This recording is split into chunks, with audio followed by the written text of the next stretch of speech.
This is Alexander with Steamworks Espresso, bringing another video to you based on the FCS series San Marco group head. The design and overall function of this group head. This is a manual group head with an electric assist. The electric assist is a micro switch that is driven by a cam, which is risen up by the lever actuation, and the cam is risen up and the manifold goes up as well. Now, this is basically a video to be more instructional to technicians out in the field or our customers who are servicing these machines on site. There aren't many FCSs around anymore. These were an excellent machine, and we've put quite a few back into service over the years, but you know, they're just starting to fade away, and other things have replaced them, typically automatic machines. But for those of you who have them, these are some great tips from an old wrench. I've worked on quite a few and built quite a few FCSs over the years, and here's a basic breakdown of how they work. Here we've got just a starter lever because we're building this machine, so some of the parts are off of it, obviously. But coming back together, you want your spring tension to be good enough to bring the machine back with a snap. Now, all of this is adjustable. The way this operates is we have the shaft going into the shaft body. The shaft body is then lubricated. On the opposite side of the shaft body here, there is a wheel right here. Hard to see, but there's a wheel. It lifts up this lever, which is just a flat shaft held in by some E-clips.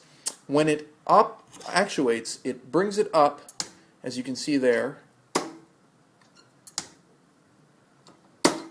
and that drives this micro switch up. I don't know if you can hear the clicking, but that is the micro switch. And the micro switch is what actuates the pump motor. And when it actuates the pump motor, you get your pressure at the group at 9 bar. Now, one of the biggest mistakes people make about these groups is they get afraid because they're all mechanical.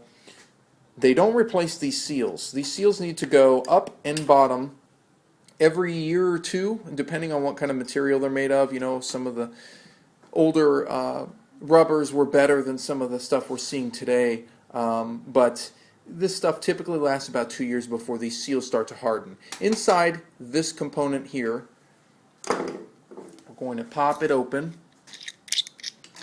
You can use pretty much any type of wrench that you have laying around. We tend to use crescent wrenches at the shop because they're fastest for us to move from project to project.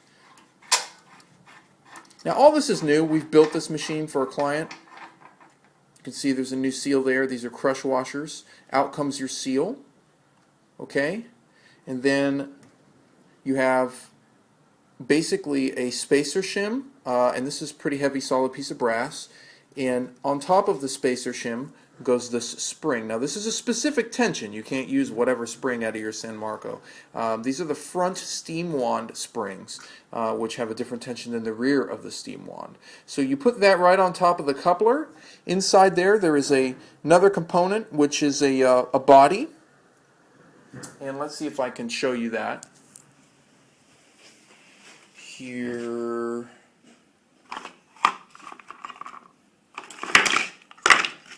And here. Okay, so over here we've got the shaft assembly from the bottom, and then this is the exhaust shaft seal. So this comes apart in multiple components.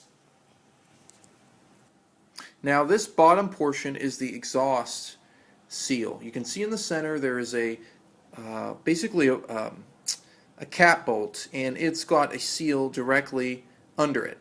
Once you remove this cap bolt, you'll have a seal. You can pry out and install your new seal and screw these threads back in. A trick to getting this, because this tends to be a bit fat when you put the new seal in, to getting it lined up is to center it, push it in with your finger, turn it upside down and push on a table, and it will set itself, and then you can thread. Okay, and that is the bottom exhaust seal, which lives here in the group. Now, this exhaust fork holds this exhaust seal up with a spring inside this fork assembly. So this assembly is already in this machine, and we're going to give you a view of that. I'm going to slide the pin, the top, right about there. This whole fork is going to drop down. And when it does, you'll see that new seal and that new spring right there.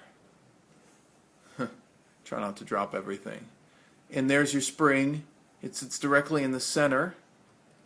It's a bit tricky. And then when you install it, you push it up, center it, make sure it goes right inside that bottom nut chamber. Okay, and it goes up, and then you've got your shaft, which goes back into place. Excuse the Shako cam. It's rather difficult with one hand. And that goes back into place, and suddenly it's operating again. Now, to get the correct tension, of course, you've got to put your spring assembly back in the top, center it, and whatever you do, don't forget your seal.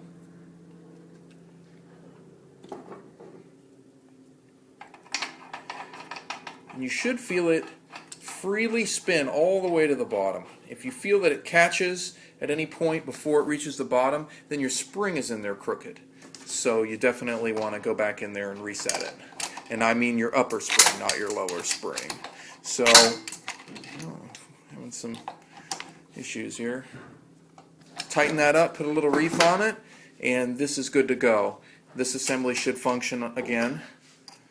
Now, if you get a jam when you activate this brew valve, if it goes down and it jams and it won't move and it gets all screwy, it's because this bottom spring assembly has unseated the exhaust portion of it that I just showed you, and it's probably fallen apart in there. You need to go in there and take it apart, and that will get it reset.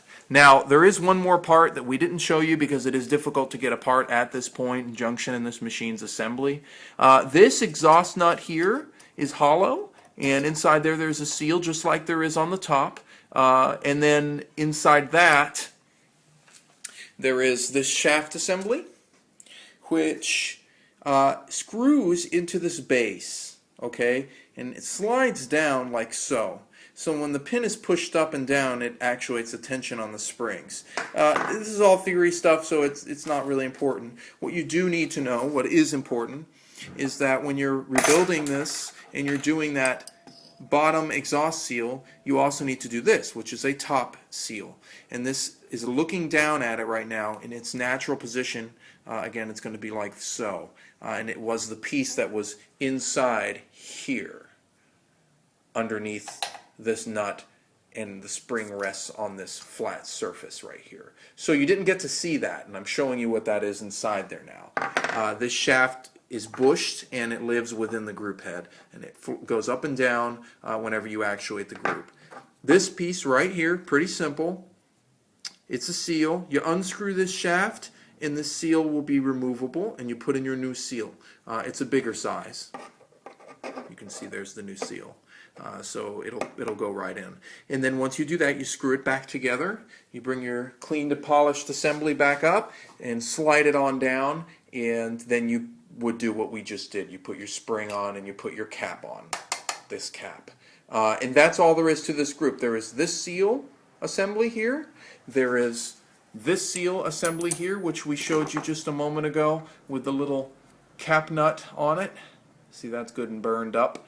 And those are the seals that you need to replace on your manual brew valve system on the FCS, once every 2 years. You also want to make sure that this thing is in adjustment. You can hear how it's kind of popping. Yeah, that's bad. What you do want to hear is a little smoother operation. And you can adjust that by adjusting this exhaust valve. You basically will loosen this lock nut, and then you'll have free play on this whole shaft. And it basically adjusts the tension on all of this. And a lot of people find that, when they're using their machine and they actuate it like so, and the water starts coming out with the diffuser and the puck and all, water will be leaking out of the bottom of this exhaust valve while it's under pressure. This is a sign that, number one, you're out of adjustment here, or number two, the seals are wasted. and if the seals are wasted, it'll squirt water everywhere while it's pressurized. When you turn it off, it should dump water out of the exhaust tube. That's fine, that's normal, that is the way it is designed to operate. But when you actuate it and the pressure seals up and it starts dripping espresso out of the portafilter, this should not drip any longer. So those are some tips. You need to go ahead and adjust your nut assembly and your exhaust tube assembly. It should feel very fluid and it should feel nice and mechanical and smooth. Hope that helps. A little bit of a tip on the FCS-2 San Marco series. Thanks a bunch for watching.